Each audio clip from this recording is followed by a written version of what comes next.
अस्सलाम वालेकुम व्यूअर्स, कैसे हैं आप सब लोग। उम्मीद है सब ठीक होंगे जी। तो पार्ट 1 वीडियो में हमने बजट लाइन डिस्कस की थी, जिसमें हमने 2 प्रोडक्ट्स के कॉम्बिनेशन को जो है डिस्कस किया था। इसी को ही अगर हम टॉपिक को कंटिन्यू करें तो बजट लाइन जो बेसिकली हम इसमें 2 प्रोडक्ट्स ले रहे हैं अपने, जो कस्टमर जो अपने परचेज़ करना चाह रहा है, मतलब जिसमें डिसीजन मेकिंग वो करेगा। एक तो उनका है वो डीवीडीज़ और दूसरा है पेपर बैक बुक। उसको जो एक लिमिटेड इनकम मिली हुई है, क्योंकि मैंने बजट लाइन में डिफ़ाइन किया था कि एक लिमिटेड इनकम के होते हुए हम कॉम्बिनेशन बनाएंगे प्रोडक्ट का, जो उसको जो है वो अवेल कर सकता है उसी विद इन बजट के अंदर, ठीक है। अच्छा, जैसे सपोज़ करें उसको एक जो है वो 120 रुपीज़ उसकी इनकम है, और एक प्रोडक्ट की प्राइस जो है वो डीवीडीज़ की जो है वो ईच 20 रुपीज़ है, और इसी तरह से हमारे पेपर बैक बुक जो है वो ईच जो है वो 10 रुपीज़ उसको पड़ेंगे। अच्छा, ये वैल्यूज़ जो हैं आ रही हैं 6 और 0, ये यूनिट्स हैं। सपोज़ करें कि 6 यूनिट्स हम अगर ले रहे हैं उसके डीवीडीज़ के 120 रुपीज़ में से, तो हमारे पास अमाउंट जो है वो कुछ भी नहीं बचेगा। ये मैंने एक्सपेंडिचर फॉर्म में लिखा हुआ है, और यहाँ पे जो है वो लेफ़्ट साइड पर जो है वो हमारी यूनिट्स फॉर्म में जो है वैल्यू दी हुई है, ठीक है। अच्छा, इसको किस तरह से कैलकुलेट किया है मैं आपको कैलकुलेट करना बताऊँ तो 120 रुपीज़ हमारी इनकम है, ठीक है। उसको हम डिवाइड करेंगे, 20 रुपीज़ हमारे ईच डीवीडी की प्राइस थी, तो हमने उसको जो है वो यहाँ पे कैलकुलेट किया है कि तो हमारे 6 यूनिट्स यहाँ पर आ जाएंगे, ठीक है। वो 2 यूनिट्स लिए हैं पेपर बैक बुक के, ठीक है, और 5 यूनिट्स ले रहे हैं हम उसके डीवीडीज़ के। तो जब हम 2 पेपर बैक बुक के पैसे निकालेंगे अपनी इनकम में से, तो 20 रुपीज़ हमारे माइनस होगा, क्योंकि हमारी पेपर बैक बुक कितनी की थी, 10 रुपीज़ ईच थी। 20 रुपीज़ हमारे वो माइनस हो गए, हमारे पास बैक पे क्या बचा, 100 रुपीज़। उस 100 रुपीज़ को हम जो है वो डिवाइड करेंगे। हमारी कितनी पेपर जो है डीवीडीज़ आ रही हैं, हमारी 5 डीवीडीज़ आ रही हैं, ठीक है। ये सारी वैल्यूज़ जो है हमारी इसी तरह से कैलकुलेट होंगी, और हमारा जो है वो एक यूनिट्स का हमारा फॉर्म में स्केड्यूल बन जाएगा। ये हमारा पूरा स्केड्यूल, इसको हम स्केड्यूल कहते हैं। जो बिगिनर्स हैं वो ये चीज़ समझ लें कि हम जो है वो 2 कॉम्बिनेशंस बना रहे हैं, तो उसमें हम स्केड्यूल कैलकुलेट कर रहे हैं। ये हमारे यूनिट्स के फॉर्म में कैलकुलेट हुआ है लेफ़्ट साइड वाला, और जो राइट साइड वाला है जिसमें नंबर्स लिखे हुए हैं अमाउंट के फॉर्म में, एक्सपेंडिचर जिसके ऊपर लिखा हुआ है, तो हमारा जो है वो इनकम फॉर्म में हुआ है, ठीक है, कि इतनी इतनी इनकम पर यूनिट चली जाएगी, या हम जितने यूनिट ले रहे हैं उसको इस तरह से डिवाइड करेंगे। अच्छा, मैं अगर आपको एक्सपेंडिचर एक्सप्लेन करूँ तो 6 जब हम डीवीडीज़ लेंगे तो हमारे 120 रुपीज़ ही सारे के सारे उसमें डीवीडीज़ में एक्सपेंस चले जाएंगे। हमारे लिए जो है वो यूनिट्स परचेज़, जो पेपर बैक बुक के यूनिट्स हैं वो हम 0 यूनिट्स परचेज़ कर सकते हैं, हमारे पास कोई अमाउंट नहीं बचेगा, ठीक है, क्योंकि हमारे पास बजट जो है वो लिमिटेड है, वो यही है। उसके बाद अगर हम चाह रहे हैं कि चले 2 पेपर बैक बुक आ गए हमारे पास 20 रुपीज़ के, हमारे पास बैक एंड पे कितने बचे, 100 रुपीज़, तो इसी तरह से वो 100 हमने बचा लिए डीवीडीज़ के लिए, जिसमें से हमारी 5 डीवीडीज़ आ जाएंगी। फिर 80 रुपीज़ आ गए डीवीडीज़ के लिए, तो 40 रुपीज़ यहाँ बच गए हमारे इसके पेपर बैक बुक के लिए। यहाँ पे 60-60 का रेशो बन रहा है, जिसमें 3 डीवीडीज़ आएंगी, ठीक है, 3 डीवीडीज़ आएंगी, और हमारी 6 जो है वो 60 रुपीज़ की पेपर बैक बुक आएंगी। ये सारा रेशो चलेगा, और इस तरह से हमारी ये यूनिट्स बन जाएंगी। अच्छा, बजट लाइन में हम यहाँ पे अपना ग्राफ जब डिज़ाइन करेंगे तो वो इस तरह से होगा। ये भी एक बेसिक से आपको समझाती हूँ कि ग्राफ हमारा बनता किस तरह से। हम जो है वो 2 लाइंस जो है वो ड्रॉ करते हैं वर्टिकल और हॉरिजॉन्टल फॉर्म में, 2 एक्सिस पे। वाई एक्सिस हमारा हो गया वर्टिकली, और हॉरिजॉन्टल हो गया हमारा एक्स एक्सिस, ठीक है।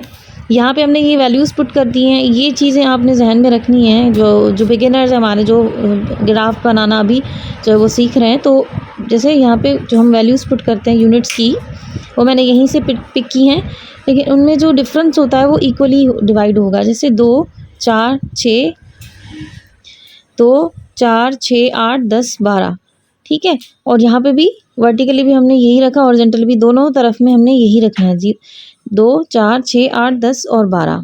अच्छा, अब हमने इन यूनिट्स को इसमें यहाँ पे ड्रॉ करना है। किस तरह से होगा, जैसे सपोज़ करें हम यहाँ से शुरू करते हैं 6 से, हमारी 6 डीवीडीज़ हैं, और 0 जो है वो पेपर बैक बुक हैं। अच्छा, वर्टिकली जो है हमने यहाँ रखी है डीवीडीज़ की नंबर्स यूनिट्स, और यहाँ पे रखी हैं हॉरिजॉन्टली जो हमने पेपर बैक बुक्स की जो है रखी हुई हैं, ठीक है। हमारी 6 यहाँ पे थी पहले उसमें लाइन में, या पहली सीरीज़ में 6 थी डीवीडीज़, और यहाँ पे हमारा 0 आ गया पेपर बैग बुक। ठीक है, इसी तरह से अगर हम 5 का और 2 का लेंगे तो हमारे यहाँ पे ये 5 है, 4 के बाद 5 और फिर 6, तो ये हमारा 5 है। और हमारी डीवीडीज़ कितनी आ रही थी, सॉरी पेपर बैग बुक कितने आ रहे थे हमारे पास, 2 पेपर बैग बुक। तो हमारा ये वाला यहाँ पे कॉम्बिनेशन बना, ये वाला। ठीक है, ये वाला बना, पहला ये वाला बना था, दूसरा ये वाला बना था। उसके बाद अगर हम ये चाहें कि 4 और 4 वाला जब हम कॉम्बिनेशन बनाएंगे तो 4 और 4 वाला कॉम्बिनेशन किस तरह से बनेगा, ये हमारी 4 वाली आ गई लाइन और यहाँ से हमारी पेपर बैग बुक की लाइन आ रही है। ठीक है, इसी तरह से अगर हम 3 और 6 बनाएं और 2 और 8 बनाएं, 3 और 6 का बना के देखते हैं। 2 के बाद 3, यहाँ पे 3 है, 3 आती हैं हमारी डीवीडीज़, 3 यहाँ पे हमारी आती है डीवीडीज़ और यहाँ पे आ रही है 6 हमारी जो है वो पेपर बैग बुक। ठीक है, उसके बाद फिर दूसरा कॉम्बिनेशन कौन सा था, 2 और 8 का हम बना रहे हैं यहाँ पे, 2 और 8 का, तो 2 हमारे यहाँ पे डीवीडीज़ हैं और 8 हमारे यहाँ पे होंगी पेपर बैग। फिर हमारा 1 और 10 का बन रहा है तो हम इस तरह से बना सकते हैं। फिर वही लास्ट में हमारा जो बनेगा 12 हमारे अगर यहाँ पे आ रही हैं पेपर बैग बुक तो हमारे पास 0 अमाउंट बचता है हमारे पास। अगर 12 हमारे पास यहाँ पर पेपर बैग बुक्स आ रही हैं तो 0 अमाउंट बच रहा है हमारे पास डीवीडीज़ के लिए। ठीक है, ये ग्राफ हमारा सारा रेडी हो गया। अच्छा, अटेंडेबल कॉम्बिनेशन में आपको समझाऊं कि ये वाला एरिया जो है सारा, ये वाला एरिया जिसमें हमारे कॉम्बिनेशंस आए और जिसको हमने कैलकुलेट किया, अमाउंट देखा कि कितनी बुक्स पे कितनी डीवीडीज़ ले सकते हैं, कितना अमाउंट जो है वो हमारा दूसरा एक प्रोडक्ट को लेंगे तो दूसरे के लिए कितना बचेगा, ये सब चीज़ें जो हमने चेक की और उसी अपने बजट को लेकर जो है हमने अपनी कैलकुलेशन की, तो वो सारी जो है वो एक अटेंडेबल कॉम्बिनेशन में आ रहा है, विदिन जो है वो वैल्यूज़ आ रहा है ग्राफ के नीचे। अटेंडेबल कॉम्बिनेशन क्या होता है, all the combination inside the budget line. ये पूरी बजट लाइन है, ये पूरी जो स्ट्रेट है पूरी ये बजट लाइन है, उसी में अगर हम ले रहे हैं अंदर उसी की आ रही हैं चीज़ें, कॉम्बिनेशन हमारी उसी में आ रही है तो हमारा अटेंडेबल कॉम्बिनेशन होगा। और अगर उसके बाहर जा रही हैं यहाँ पर तो वो अनअटेंडेबल, क्योंकि ये पॉसिबल ही नहीं है, क्योंकि अनअटेंडेबल कॉम्बिनेशन जो है हम वो नहीं ले सकते, वो हमारा पॉसिबल ही नहीं है, क्योंकि हमारे पास बजट अलाउड नहीं करेगा कि हम वो चीज़ें या वो कॉम्बिनेशन ले सकें। जैसे हम नहीं ले सकते 120 रुपीज़ में से हम 10 जो है वो डीवीडीज़ ले लें और जो है फिर या फिर हम ले लें जो है वो 10 के आगे जो है 15 हम अपनी पेपर बैग बुक्स ले लें, तो ना तो हम 15 पेपर बैग बुक्स ले सकते हैं, ना हम जो है वो 10 डीवीडीज़ ले सकते हैं। ठीक है, उसके बाद यहाँ पे ये स्लोप मैं आपको डिफाइन कर दूँ, ये जो लाइन आ रही है स्ट्रेट लाइन स्लोप है इसका, ये बजट लाइन का स्लोप है। The slope of budget line measures the ratio of price of books to the price of DVDs. ठीक है, हमारा जो स्लोप है वो रेशो मेजर करता है दोनों जो हमारे प्रोडक्ट्स हैं, जैसे यहाँ पे बुक और हमने डीवीडीज़ लिए हैं तो उनकी जो है वो प्राइस के बीच में जो है ratio, measures the ratio of price of books to the price of DVDs, दोनों की प्राइसेस के रेशो को मेजर करता है जितना। अच्छा, स्लोप को हम किस तरह से यहाँ पे कैलकुलेट कर रहे हैं, यहाँ पे हम लिख रहे हैं price of book divided by price of DVD is equals to, ठीक है, यहाँ पे हमने यहाँ पे अमाउंट नंबर्स के फॉर्म में लिख दिया, 10 डिवाइड बाई 20, 10 हमारी प्राइस है बुक्स की और 20 जो है वो डीवीडीज़ की प्राइस है, तो हमारे पास 1/2 का आ गया। मतलब ये इसका मतलब ये हुआ means that you must forgo 1 DVD to buy 2 books. ठीक है, 1.5 का रेशो यहाँ पे आ रहा है कि क्योंकि बुक की देखें प्राइस 10 रुपीज़ है और उससे डबल उसकी डीवीडी की प्राइस है, तो हमें जो है वो एक डीवीडी फॉरगो करनी पड़ेगी जिसकी बेसिस पे हम 2 बुक्स ले सकते हैं। 20 रुपीज़ की 2 बुक्स आ जाएंगी, एक अगर हम डीवीडी छोड़ेंगे तो 0.5 का यहाँ पे 1/2 को डिवाइड करेंगे 0.5 आ गया। अच्छा, बजट लाइन की जो है वो कुछ प्रॉपर्टीज़ मैं आपको डिफाइन कर दूँ। It will be a straight line, जैसे मैंने आपको यहाँ पे बताया ग्राफ हमने कैलकुलेट किया था, तो वो ये हमारी जो है वो स्लोप हमारा स्ट्रेट लाइन होगा।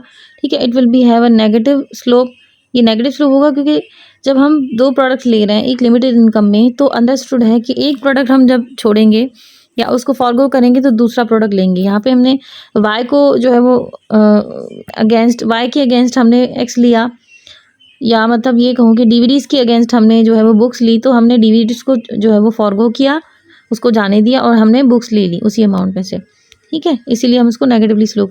अच्छा, थर्ड हमारी प्रॉपर्टी है the slope will be equal to the negative of the ratio of the prices of 2 goods. इसका मतलब ये हुआ कि हमारा जो स्लोप है वो नेगेटिव है। ठीक है, अच्छा, वो इक्वल है 2 प्रोडक्ट्स की प्राइजेस के रेशो में। अच्छा, रेशो है यहाँ पर मतलब के product X divided by product Y. इन दोनों को डिवाइड करेंगे, हमारा जो आंसर है वो नेगेटिव में आएगा क्योंकि हमारा स्लोप नेगेटिव है।